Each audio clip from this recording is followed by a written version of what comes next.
मियाँ साहब पीटीआई और एस्टैब्लिशमेंट से मुज़ाकरात, मियाँ साहब जितनी कवालियाँ लोग करते रहें, बैरिस्टर गौहर साहब भी कहते रहें, फलाने साहब भी कहते रहें, जब तक वो 804 वाला जो है वो नहीं हिलेगा, न ज़मीन जुम्बद न जुम्बद गुल मामला होगा। मियाँ साहब देखें काजी साहब, जो तहरीक इंसाफ का मामला है वो मुख्तलिफ मोड़ काटता हुआ और मुख्तलिफ डेवलपमेंट उसमें होती हुई अब इस सतह पे आ गया है कि बानी पीटीआई कह रहे हैं कि मुज़ाकरात किए जाएं। अब आज़म स्वाति हों या गौहर अली ख़ान हो, अली अमीन गंडापुर हों, मुख्तलिफ जब मुलाकातें होती थी उससे पहले तो आपने देखा कि उससे पहले ये होता था कि कोई मुज़ाकरात नहीं होंगे, कोई डील नहीं होगी, कोई मुज़ाकरात कोई किसी किस्म की डील नहीं होगी। लेकिन अब ये होता है कि मुझे भी कहा था मुज़ाकरात के लिए और मैंने भी कोशिश की थी लेकिन नहीं हो सके, और अब कहा है कि मुज़ाकरात कर लें। आज़म स्वाति साहब ने भी ये कहा और गौहर अली ख़ान आज जो है वो कहते हुए पार्लियामेंट में नज़र आए कि कोई इस्टेब्लिशमेंट के दरमियान और पीटीआई के दरमियान मुज़ाकरात का ब्रेक थ्रू होना चाहिए। और इस पर जब पूछा गया कि क्या कोई ऐसी बातचीत हो रही है तो उन्होंने कहा कि बिल्कुल ऐसी होनी चाहिए। लेकिन मसला काजी साहब ये नहीं है, मसला ये है कि एक तो तहरीक इंसाफ की अंदरूनी लड़ाई इतनी बढ़ गई है कि एक दूसरे पर इल्ज़ामात लगाए जा रहे हैं, और इल्ज़ामात भी ऐसे हैं कि करप्शन के इल्ज़ामात लगाए जा रहे हैं, और दूसरी जानब ये भी लगाया जा रहा है कि एक दूसरे को गद्दार कहा जा रहा है, एक दूसरे को ये कहा जा रहा है कि वो फलां का एजेंट है। और इस हवाले से क्या बानी पीटीआई को जो तस्वीर है वो असल दिखाई जा रही है? वो मुझे नहीं लगता कि असल तस्वीर जो है वो दिखाई जा रही है।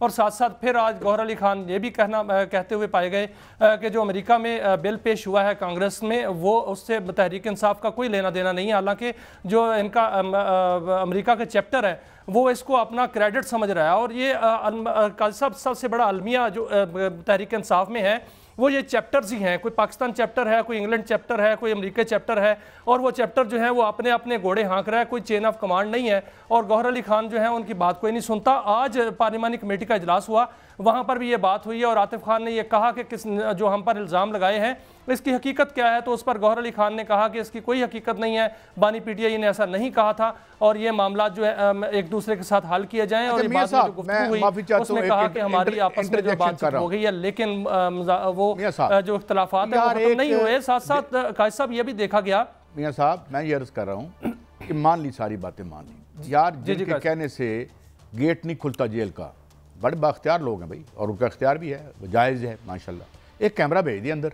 ये सारी बातें उनसे कलवा के बाहर ले आए। बात ये है, और वाकई पीटीआई को बिल्कुल अच्छा किया उसने, और हम भी डिसएसोशिएट करते हैं कि जो हमारी लड़ाई है, हम बिल्कुल इख्तलाफात है तो कोई हो हम खुद लड़ लेंगे, हम बाहर जाके। और मैं इस बात को भी समझता हूँ कि सबसे बड़ी कमज़ोरी पीटीआई की ये है कि अगर वो अपनी निजात जो है वो अमेरिका के रास्ते से लेना चाहती है तो रहने दे, फिर वो हम इधर से ले लेंगे, हम अमेरिका के डसे हुए और मारे हुए हैं अंदर। मैं ये नहीं कहता कि थोड़ी ज़्यादती और थोड़ा गंद है, मगर सवाल ये है मियाँ साहब कि भाई अगर ये बात है तो एक ऑफिशियल स्टेटमेंट उससे साइन करवा के या तो प्रेस रिलीज भेज दें, क्योंकि इनको तो मैं नहीं मानता, ये तो रोज़ झूठ बोलते हैं आके हमारे साथ। एक बात, दूसरी बात मियाँ साहब रोले और पड़ गए, चले मैं उसमें बाद में आऊँगा, मगर ये जितनी गुफ्तगू है ये गुफ्तगू उनके मुंह से करवा के हमें दे दें। बाकी रह गई ये बात कि यार पीटीआई 35 धड़ों में है, कोई धड़ा नहीं है, एक धड़ा है, जिस वक्त तक वो इक़्तिदार में नहीं आता वोट बैंक उसका है, होना उससे भी कुछ नहीं है और हुआ उससे भी कुछ नहीं था। 3.5 साल हमने देखा था जितना मायूस किया था पीटीआई की गवर्नमेंट ने हुक्मरान आवाम को।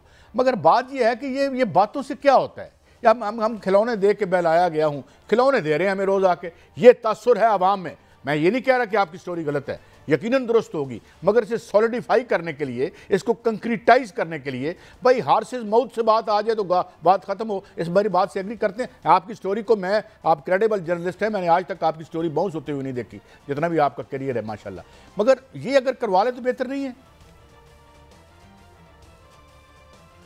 लेकिन काजी साहब असल में ये सारी जो खबरें हैं ये पीटीआई के अंदर से ही निकल रही हैं। जो भी जाता है वो बानी पीटीआई को कहता है कि मैं बात करता हूँ, मेरे ताल्लुकात हैं, और वो आगे से जवाब क्या आता है? आज तक जवाब काजी साहब तो एक ही आया है ना कि हमसे बात ना की जाए, बात जो है वो सियासी क़यादत से की जाए, और इस्टेब्लिशमेंट इसमें कोई बात नहीं करना चाहती। बातचीत जो है वो मुज़ाकरात इस्टेब्लिशमेंट से नहीं बल्कि क्या सियासी क़यादत से किए जाएँ। तो फिर ऐसी बातें क्यों हो रही हैं? बातें इसीलिए हो रही हैं कि या तो बानी पीटीआई को जो है वो लाइलम रखा जा रहा है, असल हक़ाइक़ नहीं बताए जा रहे, और आपस की सियासत की जा रही है जो कि नज़र आ रही है। आपने देखा कि मुख्तलिफ बयानात जो हैं कायद साहब जिस तरह शेर अफजल मरवत जो हैं वो बयान देते हैं, अलीमीन गंडापुर बयान देते हैं, आतिफ खान बयान देते हैं, शहराम तरकई जो हैं वो अपनी तरफ से बयान देते हैं, और जो असद कैसर है वो भी कहते हैं कि ये बयान कैसे दिया, इसकी तहकीकात होनी चाहिए।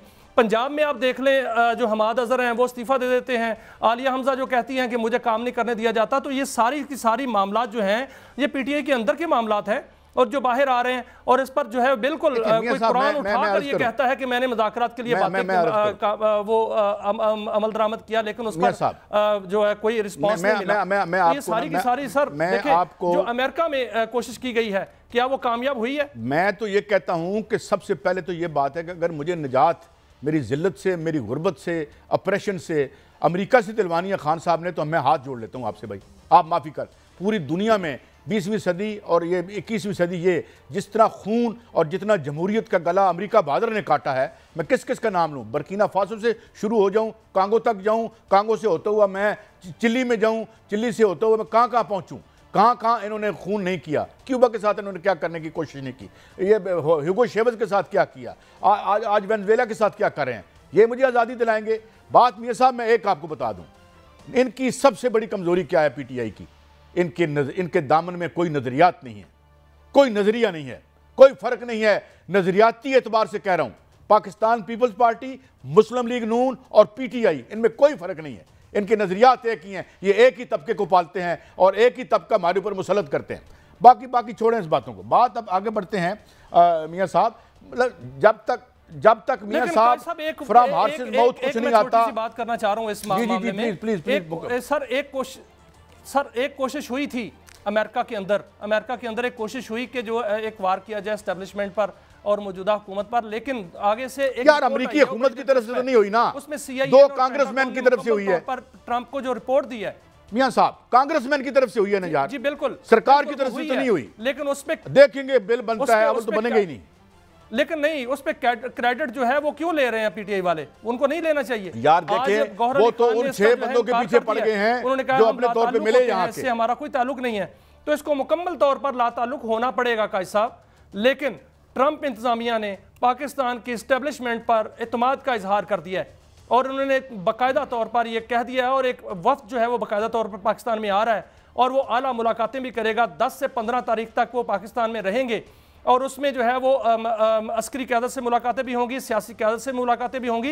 लेकिन उसमें वाज़ेह तौर पर जो शेड्यूल दिया गया है, जो दिलचस्प बात है, उसमें यह कहा गया है कि वो सियासी जमातों से मुलाकातें करेंगे, लेकिन बानी पीटीआई से कोई मुलाकात शेड्यूल नहीं है, जेल का दौरान का शेड्यूल नहीं है, हो जाएगा ना, जो कि कहा जा रहा था यहाँ पर कि वो बानी पीटीआई से मुलाकातें भी करेंगे। मीर साहब ये जब देखें वो आएगा, वफद आए, पहली बात तो ये है कि हमें अपनी आज़ादी और हकूक़ जो हैं और हमारी जो बहुत ज़रूरत है, या कौमी मसला है, या गुर्बत का मसला है, या और बेइंसाफ़ी है, यहाँ पे एक छोटी सी अलीट जो है उसको पाल के हम फावे हो चुके हैं, पंजाबी में जिसे कहते हैं। ये हमारे सारे मसले हैं और ये मसले ये IMF, वर्ल्ड बैंक और जो एक हुक्मरान तबका अमेरिका बहादुर, ये इंटरनेशनल एस्टैब्लिशमेंट हमारे ऊपर मुसलत करती है। हमें तो अमेरिका बहादुर से भी लड़ना पड़ेगा अगर हमने आज़ादियाँ लेनी है। जे जाए कि हम उनसे कहें कि वो हमें आज़ाद कराओ, पहले अमेरिकी अवाम तो आज़ाद हो जाए। मैं एक खबर देता जाऊँ, वो मैं देता जाऊँ, ये मुकम्मल खबर है और ये मुकम्मल तौर पर क्रेडिबल खबर है और जो है वो जिसको कहते हैं कि बाकायदा रिपोर्ट है कि ट्रंप इंतजामिया ने पाकिस्तान की मौजूदा अस्करी क़यादत और सियासी क़यादत पर मुकम्मल इत्मीनान का इजहार कर दिया है। और अमेरिका की CIA और पेंटागन ने बाकायदा तौर पर ट्रंप इंतजामिया को ये रिपोर्ट दी है कि उनके साथ हमारे ताल्लुकात बेहतरीन है। और इस हवाले से 2 वफ्द आ रहे हैं कायद साहब, मैं एक छोटी सी खबर देना चाह रहा हूँ। 2 वफ्द आ रहे हैं, एक वफ्द जो है वो कल पहुँचेगा, 2 दिन पाकिस्तान में रहेगा, मिनरल्स के हवाले से अहम सरमायाकारी भी करने का जो है MOU हो सकते हैं। दूसरा वफ्द जो है वो 10 से 15 तारीख को आएगा और वो भी पाकिस्तान की अस्करी और सियासी क़यादत से मुलाकात करेगा और दोनों ममालिक के दरमियान जो ताल्लुकात की बेहतरी है उस पर बातचीत की जाएगी और ताल्लुकात कैसे लेके आगे चलने हैं उस पर बातचीत की जाएगी। मियां साहब देखें ना, मतलब सोच पे तो है नहीं है, मुझे तो लगता है कि हम इस मुल्क के अवाम की बेहतरी अमेरिका से ताल्लुकात देखें ना, हेनरी किसिंजर ने कहा था कि it is very dangerous to be America's enemy but it is very fatal to be America. जो अमेरिका का दोस्त होना मोहलक है, ये हेनरी किसिंजर ने कहा है, जो उनका बहुत बड़ा एक क्या सतून कहते हैं।